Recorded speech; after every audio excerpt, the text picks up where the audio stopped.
SDM कविता मिश्रा अपनी साधारण सलवार कुर्ता में स्कूटी पर सवार तेजी से अपनी बहन की शादी में जा रही थी। ना कोई सरकारी गाड़ी, ना कोई सिक्योरिटी, बस एक साधारण लड़की की तरह स्कूटी चलाते हुए। जैसे ही वे हाईवे पर पहुंची, सामने पुलिस की बैरिकेडिंग नजर आई। 3-4 पुलिसकर्मी सड़क पर खड़े थे और बीच में दारोगा रमाशंकर यादव वर्दी में खड़ा था। उसने सामने आते ही कविता को हाथ के इशारे से रुकने को कहा। ओ लड़की, स्कूटी साइड में लगा। दारोगा की आवाज में रोब था। कहां जा रही हो? दारोगा ने सवाल किया। मेरी बहन की शादी है, वहीं जा रही हूं, कविता ने शांत लहजे में जवाब दिया। दारोगा ने ऊपर से नीचे तक कविता को घूरा और फिर मुस्कुराते हुए बोला, अच्छा, तो शादी में जा रही हो, लेकिन हेलमेट नहीं पहना और ये स्कूटी भी बहुत तेज चला रही थी। चलो, चालान भरना पड़ेगा। दारोगा ने चालान बुक निकालते हुए कहा। आरती को अंदाजा हो गया कि यह एक बहाना था। वह बोली, सर, मैंने कोई नियम नहीं तोड़ा है। अरे मैडम, कानून हमें मत सिखाओ। उसने साइड में खड़े एक सिपाही को देखा और फिर कविता की ओर झुकते हुए फुसफुसाया, ऐसे नहीं मानेगी, इसको तरीका सिखाना पड़ेगा। अचानक दारोगा ने जोरदार थप्पड़ कविता के गाल पर जड़ दिया। बहुत सवाल पूछती है, जब पुलिस कुछ कहे तो चुपचाप मान लेना चाहिए। कविता का सिर एक पल के लिए झटका खा गया, लेकिन उन्होंने खुद को संभाल लिया। उनकी आंखों में आग थी। दारोगा ठहाका मारकर हंसा और अपने साथियों से बोला, अभी भी अकड़ बाकी है, लगता है अच्छे से सिखाना पड़ेगा। एक सिपाही आगे बढ़ा और बोला, मालिक, थाने ले चलें? वहां आराम से मामला देख लेंगे। दारोगा सिर हिलाकर बोला, हां, इसे थाने ले चलते हैं, तब समझ आएगा कि पुलिस से कैसे बात की जाती है। एक सिपाही ने कविता का हाथ पकड़कर खींचा। चल, जीप में बैठ। कविता ने अपना हाथ झटका और गुस्से से बोली, हिम्मत मत करना। दारोगा का पारा चढ़ गया। उसने अपने एक आदमी से कहा, इसका घमंड तोड़ो। एक सिपाही ने आगे बढ़कर कविता के बाल खींचे और जबरदस्ती घसीटने की कोशिश की। कविता दर्द से कराह उठी, लेकिन अब भी अपनी पहचान छुपाए रखी। वो देखना चाहती थीं कि ये लोग कितनी गिरी हुई हरकत कर सकते हैं। कविता अब कुछ बोलने ही वाली थीं कि एक पुलिस वाले ने गुस्से में उनकी स्कूटी को लात मार दी। बड़ी आई शरीफ बनने, अब तेरा खेल खत्म। कविता अब पूरी तरह समझ गई थीं कि ये लोग कितने नीचे गिर सकते हैं। दारोगा की आंखों में गुस्सा था। उसने जोर से चिल्लाकर कहा, बहुत देखे हैं तेरे जैसे अकड़ू लोग, पुलिस से भिड़ेगी, अभी औकात दिखाता हूं, कल रही। ले चलो इसे थाने, ये वहीं समझाएंगे। एसडीएम कविता मिश्रा अब भी चुप थीं। उन्होंने अपनी पहचान बताने का कोई इरादा नहीं किया। वो देखना चाहती थीं कि प्रशासन कितना नीचे गिर चुका है, कितनी हद तक ये लोग अत्याचार कर सकते हैं। दारोगा रमाशंकर यादव अब झुंझला चुका था। उसके सामने एक लड़की खड़ी थी, जिसने उसके तमाचे खाए, बाल खींचे गए, हाथ पकड़कर खींचा गया, लेकिन वो अब भी चुप थी। दारोगा ने सिपाहियों को घूरते हुए कहा, ले चलो इसे थाने, वहीं देखेंगे इसका क्या करना है। 2 सिपाही कविता के दोनों हाथ पकड़कर घसीटने लगे। छोड़ो मुझे, कविता पहली बार जोर से बोली। दारोगा हंसा, अब जुबान खुली। चल, थाने में देखेंगे कितना बोलती है। थाने में घुसते ही दारोगा ने जोर से चिल्लाया, ओए, चाय पानी लाओ, एक स्पेशल केस आया है। कविता अब भी शांत थीं। वो देख रही थीं कि आम जनता के साथ पुलिस कैसा व्यवहार करती है। दारोगा ने अपने जूनियर से फुसफुसाकर कहा, सुन, किसी तरह इस पर कोई केस डाल दो। सिपाही बोला, क्या केस सर? दारोगा हंसा, कोई भी, चोरी, जेबतराशी, बस अंदर डालना है। कविता सब सुन रही थीं, लेकिन अब भी कोई प्रतिक्रिया नहीं दी। दारोगा टेबल पर बैठ गया और कलम घुमाते हुए बोला, नाम बता, घर का पता बता। कविता चुप। दारोगा ने फिर से पूछा, नाम क्या है? कविता अब भी चुप। दारोगा ने मेज पर जोर से हाथ मारा, सुनाई नहीं देता तुझे? नाम बता अपना। रेखा त्रिपाठी। कविता ने झूठा नाम बताया। दारोगा हंसा, बहुत समझदार है तू, लेकिन ज्यादा चालाकी मत कर वरना बड़ी गलती होगी। कविता को जबरदस्ती लॉकअप में डाल दिया गया।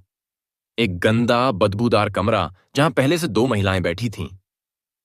क्या किया तूने? एक औरत ने पूछा। कुछ नहीं, कविता ने हल्की मुस्कान दी। अब वो देख रही थीं कि प्रशासन कितना गंदा हो चुका है। एक एसडीएम तक को इस तरह बिना सबूत अंदर कर सकते हैं तो आम जनता का क्या हाल होगा। कविता एसडीएम अब लॉकअप के अंदर थीं। वो बस देख रही थीं, सुन रही थीं और सब कुछ समझ रही थीं। आखिर प्रशासन कितना गिर चुका है, वो हर हरकत पर गौर कर रही थीं। दारोगा ने एक फर्जी रिपोर्ट तैयार करवाई। इस पर चोरी और ब्लैकमेलिंग का केस डाल दो, दारोगा ने फाइल को ठोकते हुए कहा। सिपाही झिझका, लेकिन सर, बिना सबूत के। दारोगा हंस पड़ा। सबूत? इस थाने में सबूत बनाए जाते हैं। थोड़ी देर बाद एक सिपाही आगे बढ़ा और जोर से कविता के कंधे पर धक्का मारा। कविता दीवार से टकराई, लेकिन उनके चेहरे पर कोई डर नहीं था। दारोगा ने हाथ उठाया और थप्पड़ मारने ही वाला था कि रुक जाओ। दरवाजे पर एक पुलिस अधिकारी खड़ा था।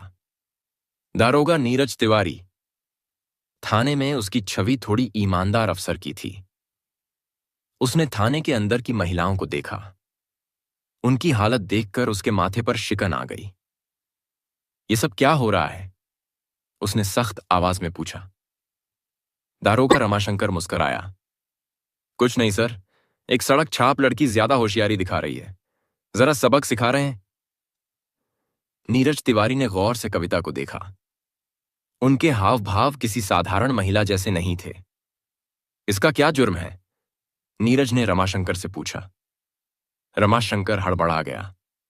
सर, इसने चेकिंग के दौरान बदतमीजी की थी। नीरज तिवारी को कुछ गड़बड़ लगी। नीरज ने कविता की तरफ देखा।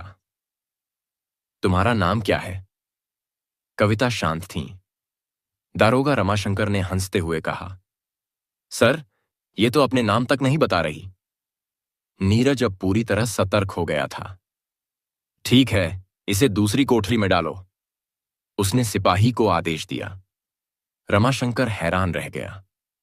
सर, लेकिन नीरज तिवारी ने उसे घूरा। मैं देखना चाहता हूं कि ये लड़की आखिर है कौन। नीरज तिवारी के आदेश पर कविता को एक दूसरी कोठरी में डाल दिया गया। यह कोठरी पहली से भी ज्यादा अंधेरी और गंदी थी। कविता ने चारों तरफ नजर दौड़ाई। कमरे में एक टूटा हुआ टेबल और एक जंग लगा लोहे का रॉड पड़ा था। कविता अब इस प्रशासन का गंदा चेहरा और गहराई से देख रही थी। यह सिस्टम कितना गिर चुका है। उनका हर मिनट का अनुभव यह साबित कर रहा था कि कानून सिर्फ कागजों में ही था। अचानक एक सिपाही, सर, एक बड़ी गाड़ी बाहर खड़ी है। रमाशंकर चौंका। गाड़ी? कौन आया है? सिपाही ने घबराकर कहा। सर, गाड़ी सरकारी है। सिपाही बाहर गया, लेकिन जैसे ही उसने गाड़ी के अंदर झांका, उसकी आंखें फटी रह गईं। सिपाही हड़बड़ाते हुए अंदर आया और धीरे से बोला, सर, वो क्या हुआ? कौन है? रमाशंकर झुंझला उठा। सिपाही ने कांपते हुए कहा, सर, डीएम साहब। रमाशंकर का चेहरा सफेद पड़ गया। नीरज तिवारी भी चौकन्ना हो गया। अब मामला बहुत बड़ा हो चुका था। डीएम साहब ने थाने में कदम रखा। उनकी आंखों में गुस्सा था। उन्होंने रमाशंकर की ओर देखा और कड़क आवाज में पूछा, दारोगा रमाशंकर, क्या चल रहा है यहां? रमाशंकर घबराया हुआ बोला, साहब, कुछ नहीं, बस एक मामूली केस था। डीएम साहब ने टेबल पर पड़ी कविता की फाइल उठाई और ध्यान से पढ़ी। उनका माथा से भर गया। फिर उन्होंने कविता की ओर देखा। इस महिला पर 420 और ठगी का केस। डीएम साहब की आवाज गूंज उठी। उन्होंने रमाशंकर की ओर देखा। क्या सबूत है तुम्हारे पास? रमाशंकर अब पूरी तरह फंस चुका था। डीएम साहब ने कविता से सीधा सवाल किया, आपका नाम? कविता ने हल्की मुस्कान दी और पहली बार अपना नाम बताया। कविता शुक्ला, एसडीएम। पूरा थाना हक्का बक्का रह गया। रमाशंकर के हाथ पैर कांपने लगे। सारे पुलिस वाले चौंक कर खड़े हो गए। रमाशंकर के पैरों तले जमीन खिसक गई। एसडीएम मैडम, जिसे वो ठग समझकर फर्जी केस में फंसा रहा था, वो खुद एसडीएम निकली। थाने के सारे पुलिसकर्मी सदमे में आ गए। डीएम साहब ने घूरते हुए कहा, दारोगा रमाशंकर, तुम्हारी हिम्मत कैसे हुई एसडीएम मैडम पर झूठा केस डालने की? रमाशंकर कुछ बोलने ही वाला था कि नीरज तिवारी ने तेज आवाज में कहा, सर, मैंने पहले ही कहा था कि कुछ गड़बड़ है। अब रमाशंकर अकेला पड़ चुका था। कविता ने अब अपना असली रुख दिखाया।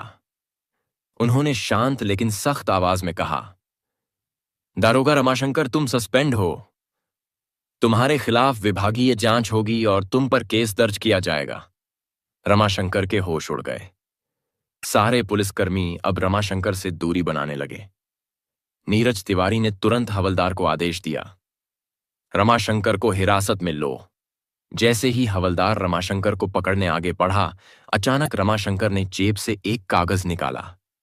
उसने मुस्कुराते हुए कहा, लेकिन ये देखिए। उसने वो कागज हवा में लहराया। डीएम साहब और एसडीएम कविता ने उसे ध्यान से देखा। रमाशंकर ने ठहाका लगाया, ये रहा मेरा ट्रांसफर ऑर्डर। 3 दिन पहले ही मेरा ट्रांसफर हो चुका है, तो अब आप मुझे सस्पेंड नहीं कर सकती। थाने में फिर से सन्नाटा छा गया। कविता ने कागज अपने हाथ में लिया और गौर से पढ़ा। क्या ये असली है?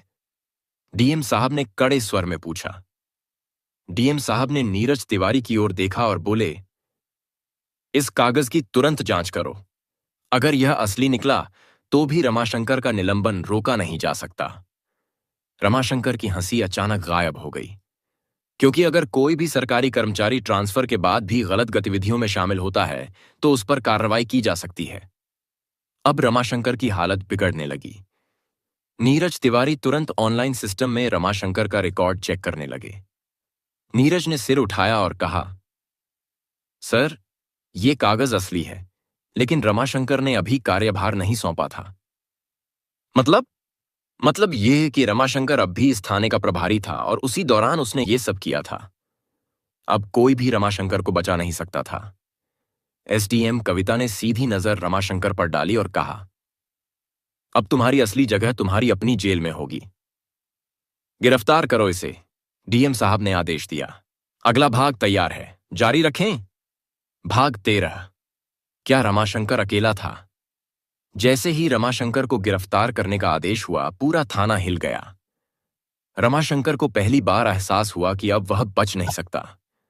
लेकिन अचानक उसने कहा, ठहरिए एसडीएम मैडम, मैं अकेला नहीं हूं। रमाशंकर ने हंसते हुए कहा, मैडम, क्या आपको लगता है कि इस थाने में सिर्फ मैं भ्रष्ट हूं?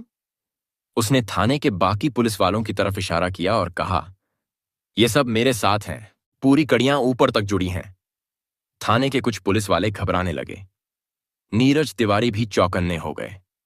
एसडीएम कविता ने डीएम साहब की तरफ देखा और कहा, इस पूरे थाने की जांच की जाएगी, अब कोई भी सुरक्षित नहीं है। डीएम साहब ने तुरंत आदेश दिया, एबीपी, एंटी ब्रीबी पुलिस टीम को बुलाया जाए। अब पूरे थाने में हड़कंप मच गया। जैसे ही टीम ने जांच शुरू की, कुछ पुलिस वालों के चेहरे पीले पड़ने लगे। एक हवलदार आगे आया और एसडीएम मैडम के सामने हाथ जोड़कर बोला, मैडम, मुझे माफ कर दीजिए, मैं सिर्फ आदेशों का पालन कर रहा था। तभी अचानक एक पुलिस वाले ने फाइल निकाली और कहा, मैडम हाय, हमारे बड़े साहब भी इसमें शामिल हैं। कौन बड़े साहब? डीएम साहब ने गुस्से में पूछा। पुलिस वाले ने डरते डरते जवाब दिया, एसएसपी साहब। अब पूरा मामला ऊपर तक जुड़ चुका था। थाने में सन्नाटा छा गया। अब मामला सिर्फ रमाशंकर तक सीमित नहीं था। डीएम साहब ने गहरी सांस ली और फिर सख्त आवाज में बोले, इस थाने का पूरा स्टाफ तत्काल प्रभाव से निलंबित किया जाता है। जैसे ही यह आदेश मिला, थाने के पुलिस वालों के होश उड़ गए। कुछ पुलिस वाले अपने फोन निकालकर किसी को कॉल करने लगे। कुछ लोग चुपचाप सिर झुकाकर खड़े हो गए। तो कुछ दारोगा अब भी बचने का रास्ता ढूंढ रहे थे, लेकिन कोई नहीं बच सकता था। एसडीएम कविता ने डीएम साहब की तरफ देखा और बोली, अब हमें एसएसपी साहब से भी जवाब लेना होगा। डीएम ने तुरंत आदेश दिया, एसएसपी को अभी बुलाया जाए। अब इस मामले ने पूरे जिले में हलचल मचा दी थी। थाने के बाहर कुछ पत्रकार गुप्त रूप से खड़े थे। जैसे ही उन्हें भनक लगी कि पूरा थाना सस्पेंड हो चुका है, वे तुरंत खबर फैलाने लगे। अब मामला खुलकर सामने आने वाला था। तभी एक काले शीशे वाली गाड़ी थाने के सामने आकर रुकी। एसएसपी साहब खुद आ गए थे। एसएसपी साहब थाने पहुंचे। उन्होंने चारों तरफ नजर दौड़ाई। पूरा थाना सस्पेंड हो चुका था। उन्होंने गुस्से में कहा, यह क्या नाटक चल रहा है? लेकिन एसडीएम कविता शांत थीं। उन्होंने एसएसपी की आंखों में देखते हुए कहा, आपको लगता है कि आप बच जाएंगे? नीरज तिवारी ने एसडीएम को एक फाइल दी। यह फाइल एसएसपी साहब के भ्रष्टाचार के सबूतों से भरी थी। कविता ने ठोस आवाज में कहा, एसएसपी साहब, ये देखिए आपके सारे काले कारनामे। अब एसएसपी के चेहरे से पसीना टपकने लगा। डीएम साहब ने आदेश दिया, एसएसपी को तुरंत गिरफ्तार करो। अब पूरी पुलिस फोर्स हैरान थी। इतने बड़े अधिकारी को पहली बार किसी ने खुली चुनौती दी थी। जैसे ही एसएसपी की गिरफ्तारी हुई, पूरा मामला हिल गया। अब यह मामला राज्य स्तर तक पहुंच गया था। मुख्यमंत्री ने तुरंत आदेश दिया, जिले के सभी भ्रष्ट अधिकारी गिरफ्तार किए जाएं। इस आदेश के बाद 40 से ज्यादा पुलिस अधिकारी, 10 से ज्यादा आईएएस अफसर और कई राजनेता गिरफ्तार कर लिए गए। एसडीएम कविता की ईमानदारी ने सिस्टम को हिला दिया था। पूरे जिले में एक नया प्रशासन लाया गया। भ्रष्टाचार पर अब कड़ी नजर रखी जाने लगी। अब एसडीएम कविता का मिशन पूरा हो चुका था। उन्होंने दिखा दिया कि ईमानदारी से पूरा सिस्टम बदला जा सकता है। समाप्त।